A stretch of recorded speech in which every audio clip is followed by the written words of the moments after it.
یہ تو ولی بھی ہیں اور مصطفیٰ جان رحمت کی اولاد بھی، مخدوم جان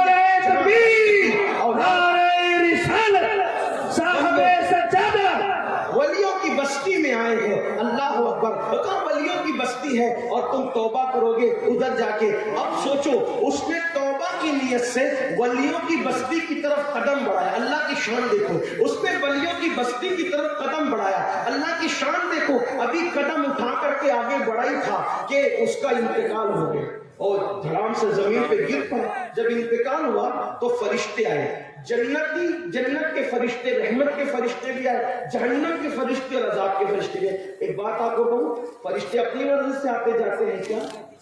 فرشتے اپنے، بھائی کہیں ایسا ہوتا ہے کہ دونوں چلے آئے؟ ایسا نہیں ہوتا نا، جس کو اللہ دیکھتا ہے وہی آتا ہے، لیکن یہاں اللہ نے دونوں کو بھیجا۔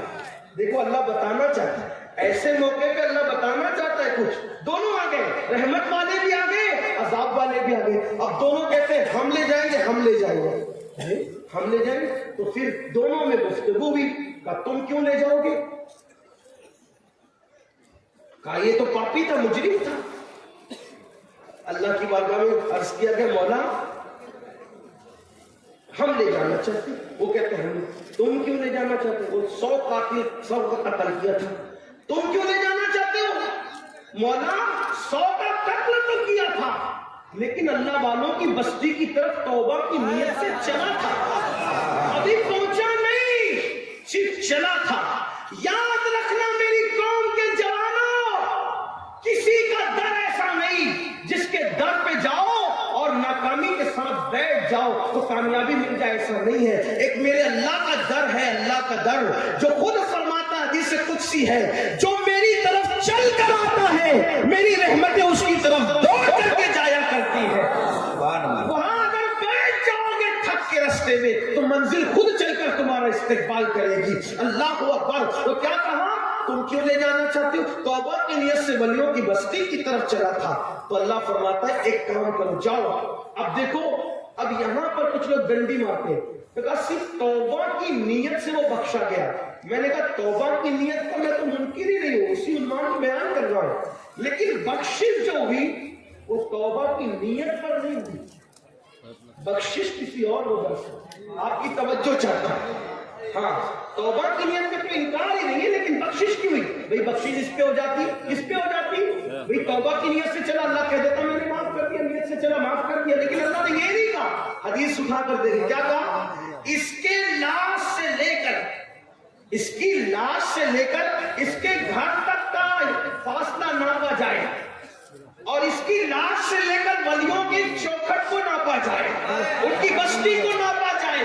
اگر یہ اپنے گھر کے قریب ہوا تو جہنم میں جائے گا، اور یہ ولیوں کی بستی کے قریب ہوا تو جنت میں جائے گا۔ پھر ہوا کیا؟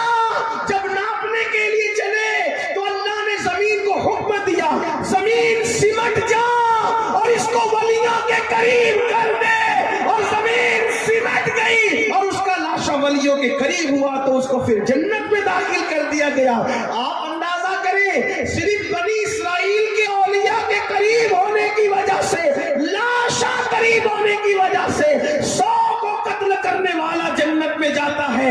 اگر ہمارے دل غوث و خواجہ کے قدموں میں دھڑکتے رہے تو انشاءاللہ دنیا بھی کامیاب ہے اور آخرت بھی کامیاب ہے۔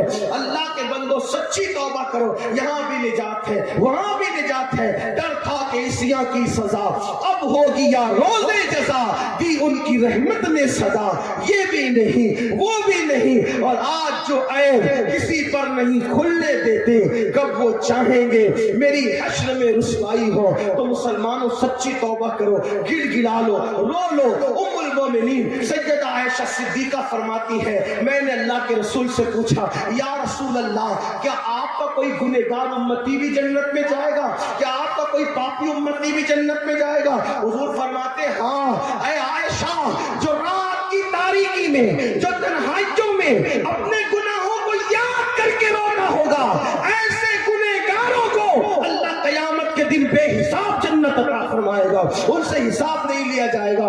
اس لیے آئیے اپنے گناہوں پہ گڑ گڑائیے، روئیے، اپنی زندگی میں انقلاب برپا کیجیے، اور ہندوستان کے مسلمان 3 کام پر محنت کریں.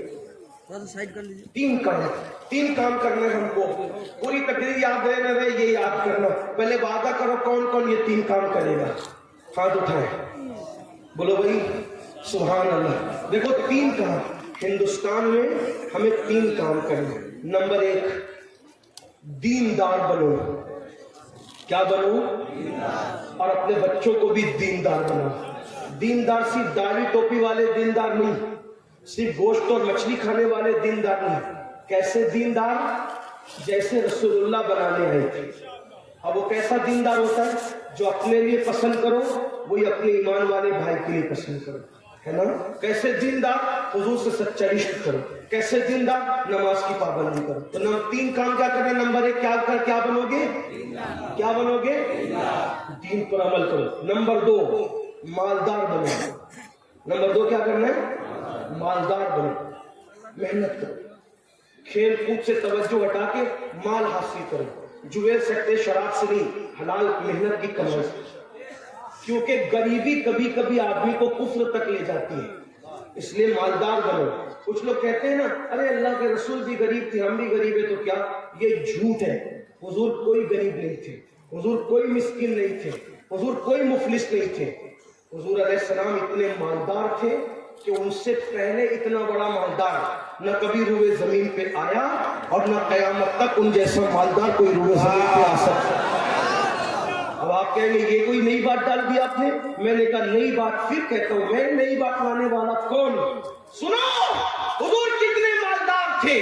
کوئی ایک ریاست کا مالک, کوئی ایک کھیت کا مالک, کوئی ایک ملک کا مالک, کوئی 2 ملک کا مالک. میرے نبی اتنے مالدار تھے کہ اللہ نے پوری دنیا کا بھی مالک بنا دیا اور ان کو جنت کا بھی مالک بنا دیا. میرے امام کہتے ہیں مالک کل خالق کل نے آپ کو مالک کل بنا دیا.